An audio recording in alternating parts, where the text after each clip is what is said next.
people like me.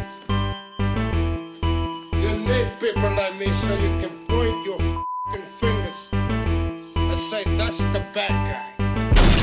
That's the bad guy. That's the bad guy. That's the bad guy. That's the bad guy.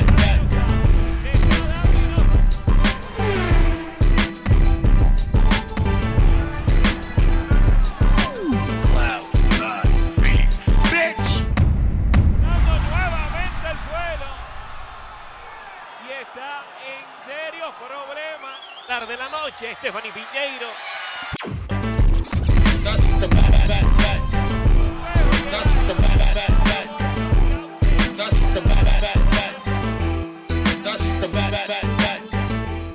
Welcome to the motherfucking relay. We're covering today's top boxing news.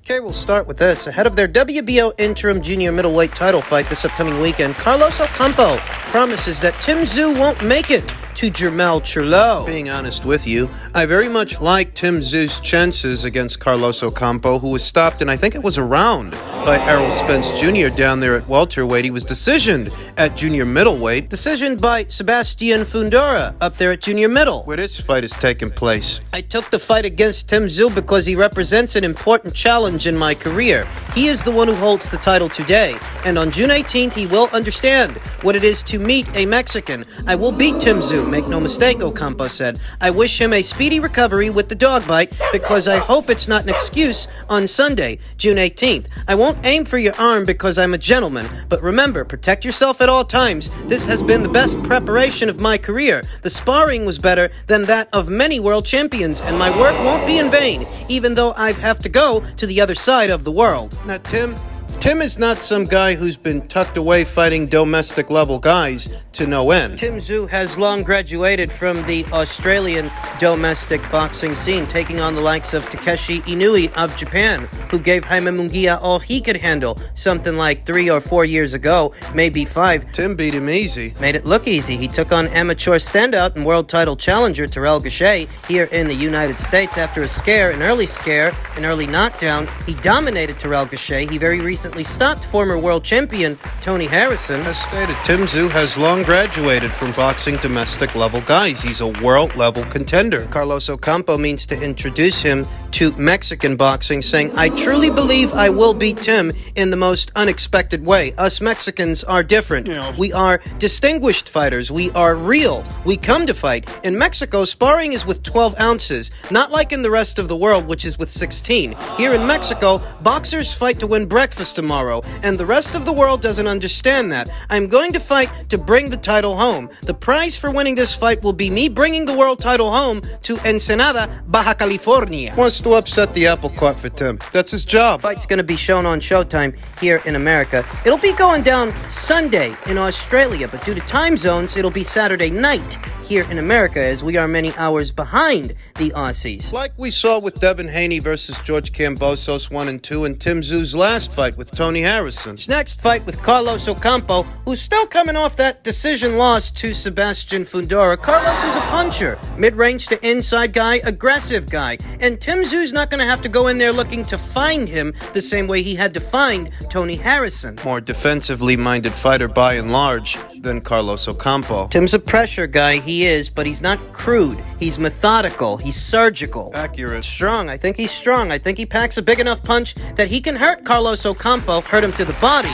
like Errol Spence Jr. hurt him to the body, and stop him. I think he's going to stop him. This is all intended to be a segue to a Charlo fight that the WBO has ordered to go down before October. Tszyu has used his time wisely this year, taking on a former champion in Tony Harrison, a common opponent between him and Charlo, and now he's taking on Carlos Ocampo to stay busy and stay sharp. There's no virtue in ring rust. There's no virtue in sitting on the shelf collecting dust over time. Charlo hasn't fought since the Brian Castano fight due to a reported injury to his hand, and whether or not you believe he's actually injured is besides the point, because he hasn't fought. All the same, he hasn't fought. He's supposed to fight Tszyu, but Tszyu injured his hand. Then Charlo, he injured his hand, I think it was earlier this year, in preparation for the fight. This past weekend, we saw Josh Taylor return to action after approximately 16 months of inactivity. And he got off to a strong start, but started to fade right around the middle of the match, and those are the effects. It's a conditioning issue. Now, what effect do you think sitting out for over a year has on a fighter's conditioning? It's very hard to imagine that Jermell Charlo is going to go straight into a Tszyu fight under these circumstances. But until further notice, that's the story, though before it becomes about Tim and Jermell, Tim's got to make it past Carlos, and I think he can. Fairly confident he will. They've done everything right so far, Tim Tszyu and his team, making sure he improves fight by fight over time, keeping him busy and active, allowing his marquee value to grow, and his skills as well. They've done everything right. They've done a hell of a job with the kid. All they've got to do is take care of Carlos Ocampo to see what happens with the Jermell Charlo fight.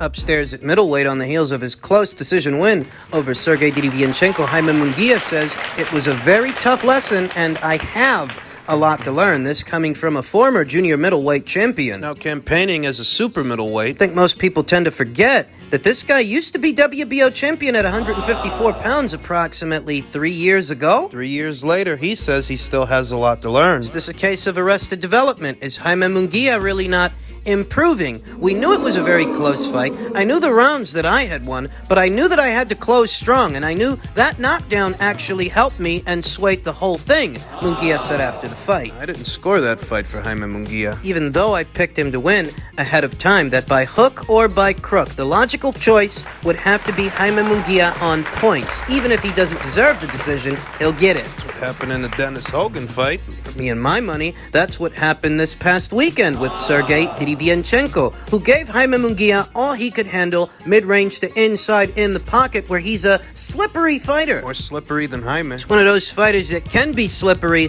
while coming forward, while opening up and putting punches together. Sergey Derevyanchenko, he's a bit more streamlined and nuanced than Jaime, albeit more war-torn and weathered. That he is. He's been in some wars. He was moving a lot. It was difficult for me to catch him. I think I deserved to win the fight. He also put his body up over me with all his punches. He took me off my game and broke my distance, but I knew how to adjust, said Munguia. I knew I had to keep him at a distance. He was breaking my distance. I had to keep him away with the jab. I give all the credit to my corner, who told me exactly what I needed to do. We made the adjustments and we got the results. In the 12th round, I caught him with a good body punch. I think I hit him for 3 minutes with no answer. I don't know why the referee didn't stop the fight, honestly. When Jaime Munguia refers to Sergey breaking his distance, he's talking about getting past his straight punches, getting within arm's length of him in the pocket, then putting punches together. Flustering Jaime Munguia, because Sergey Derevyanchenko is the smaller, stumpier fighter, within close quarters, his punches can find a home faster than Jaime. Jaime, who's taller and longer, needs a little bit more room to work. That's why Jaime was insistent that he needs to keep this guy at the end of his jab. So he struggled to do that because Sergey uses more angles than Jaime Munguia. Neither guy can be accused of being this generation's Pernell Whitaker. Defensive wizardry is neither Sergey's speciality or Jaime's, but compared to Jaime, Sergey's more slippery. I expected that Jaime would struggle greatly, and he did. He continued, yes, it was a very tough lesson. I have a lot to learn. There are a few details that I do need to get better. We're going to keep working and keep improving in the gym. We're going to stay at 168. So the super middleweight division gets a little bit deeper now that Jaime means to stay there. There are a couple of good fights you could make, some more realistic than others. Ahead of the fight, Jaime had it in his head that he wants to challenge David Benavidez and Jermell Charlo. Jamal. Network and promotional politics would make those fights, those two in particular, quite difficult to make, even if they are commercially viable. This fight made me look vulnerable. Honestly, I would love to take the opportunity against anybody, said Munguia. You could make a lot of money with Munguia versus Benavidez and Munguia versus Charlo, but as stated, those fights aren't realistic. One fight that is a potential John Ryder fight. Munguia versus John Ryder. John Ryder, who just fought Canelo Alvarez south of the border and really endeared himself to the fans by not giving up, by not quitting, even though he could have. Got his nose busted in the first couple of rounds, knocked down 2 times. The only thing Canelo Alvarez didn't do to this guy was stop him. The only thing he didn't do was knock him out, because he completely dominated him. Yet in spite of that, John was able to endear himself to the fans by trucking on, not giving up. Munguia versus Ryder, now that John Ryder has fought south of the border, and the Mexican fans are familiar with him and what he's made of, you could make some money with that fight. The only caveat is that John Ryder's coming off a hard 12-round beating, a hard 12-round loss to Canelo Alvarez. You're going to throw him right back in there? With another Mexican puncher. Still, it's more realistic, at least to me, than, say, a Charlo fight or a Benavidez fight. For the immediate future, John Ryder might be someone that Jaime shares the ring with. I still think the Golovkin fight can happen unless he officially announces his retirement. I still think a Golovkin fight is possible. Gennady Golovkin, if he saw this past weekend's fight. Jaime Munguia and Gennady Golovkin share a common opponent in Sergey Derevyanchenko. And if Gennady happened to catch this past weekend's fight and he saw how vulnerable Jaime was, how many times he got hurt by Sergey Derevyanchenko, Sergey who had already lost to Daniel Jacobs and Gennady Golovkin and Jermall Charlo and Carlos Adames. Was going life or death with Sergey on Saturday. A war-torn, battered Sergey Derevyanchenko with 4 losses going into it, having been in many wars. If Gennady Golovkin saw that fight, he's got to be telling himself, I like my chances against this guy. I know he's younger and fresher, but he can be beaten. Doesn't have Gennady Golovkin's boxing brain, even if he is younger and fresher. Two very viable fights, in my opinion, either John Ryder or Gennady Golovkin or Carlos Gongora. Just fought Christian Mabili in what was a Fight of the Year candidate, if you happen to catch it. Lost a decision, but gave Christian Mabili hell in the process of it. I wouldn't mind Gongora versus Munguia, though that is a high-risk, low-reward fight. It's another fight where Jaime would really have to earn his money. Just like he did in the Sergey Derevyanchenko fight. I think John Ryder is a little bit more realistic. Gennady Golovkin, too. They can make it worth his while. Still plenty of time left this year to schedule another fight, maybe 2, for Jaime Munguia. All depends on who. We'll see what the rest of the year holds for him.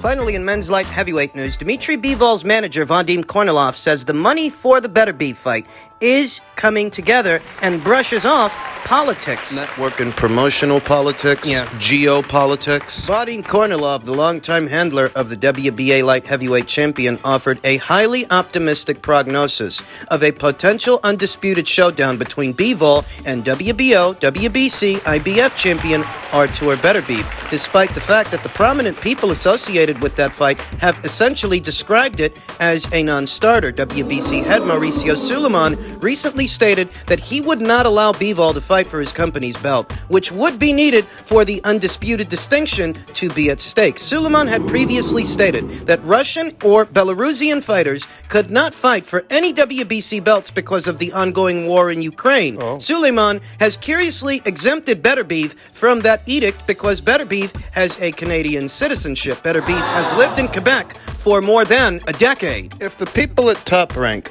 have no intention of making a Dmitry Bivol fight, where does that leave Artur beyond the Callum Smith fight? Right. If he wins, What's he going to do after that? Fight Germany's own Michael Eifert in another mandated title defense that may fly low on the radar? Certainly lower than the Callum Smith fight. Callum at least has a profile. Michael Eifert hasn't. doesn't. More recently, Bob Arum, the promoter of Beterbiev, said he would not attempt to make a fight involving Beterbiev, citing virtually the same reasons as Suleiman. But Kornilov, in a recent interview with Seconds Out, suggested that serious monetary support for that fight is coming from the Middle East. He also implied that Suleiman and Arum's intentions were not impediments to the fight being made, saying that quote-unquote politics are not important. Right now, everybody supports the idea of the fight happening, Kornilov told SecondsOut.com. You've got 2 boxers that want it. All the politics, I think, that's not important. The money actually coming together, that's what's important. Tack on 7 or 8 figures to that fight, and we'll see how much the WBC cares about the war in Ukraine. It is true that 2 Russian nationals don't put that many asses in that many seats here in the United States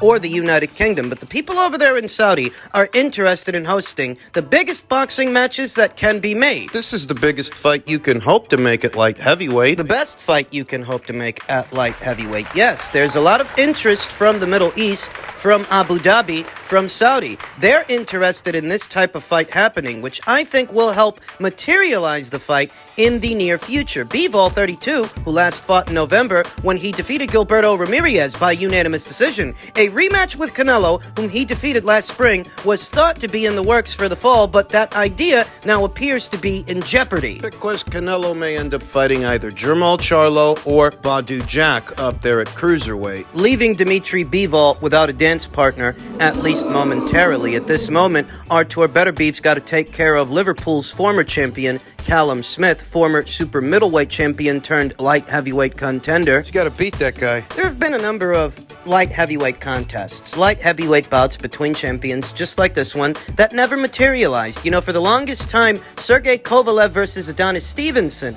was a conversation, but alas, the fight never happened, and Sergey Kovalev versus his countryman, Artur Beterbiev. That never happened either. Andre Vard versus Adonis Stevenson. After Andre beat Sergey Kovalev, took 3 of the 4 titles from him, He only needed one more to complete the set. He only needed Adonis Stevenson's title, but he chose to retire. the light heavyweight division has not seen an undisputed champion crowned in many, many years. It's a division that has remained divided for a long time. And at this time, when we only have 2 champions there are just 2. There's just Dmitry and Artur. So close and yet so far away. Money is the great motivator. As Vadim Kornilov said, put aside the politics and put your thinking caps on, kids. For the right price, I'm sure that Mauricio Suleiman and the WBC would soften their stance on allowing Russian fighters To fight for their belt. the little influence from the people over there in Abu Dhabi, Saudi Arabia, some wealthy investors, some people interested in seeing the fight materialize. For the right price, Mauricio Suleiman may get off his moral high horse. Bob is attempting to hide Artur behind the WBC's hardline stance. But what about Artur and what about Mark Ramsey? Dmitry Bivol has more of a profile, I'd say, than most fighters anywhere in between 175 and 200 pounds. Cruiserweight, that's a pretty big leap. It's a big jump for Artur. Not saying that he can or can't make it, but if he did... If that's what the plan is, that they're not going to pursue Dmitry, and after the Smith fight, let's say they plan on moving up. Hypothetically speaking, let's say they don't plan on fighting Dmitry after the Callum Smith fight. They plan on moving up. If they were to move up to cruiserweight, the fighters and the champions that they find up there, they ain't got the same profile as Dmitry. He's more well-known than they are. The only guy with any real kind of drawing power... I'd say it's Chris Billum Smith and his native Bournemouth. In Bournemouth, he can draw, but that's a grassroots local following. He's not as well known across the board as Dmitry, and it's because Dmitry beat the face of boxing. He beat Canelo Alvarez. A fight with Dmitry has more of a profile comparatively than any fight with any champion up there at cruiserweight. More of a profile than an Arsene Goulamarian fight, more of a profile than a J.O. Pataya fight, a Chris Billum Smith fight. Bob Arum may be dragging his feet, but it doesn't behoove Artur to do the same. Beyond the Smith fight, if he wins, he needs to pursue Dmitry Bivol.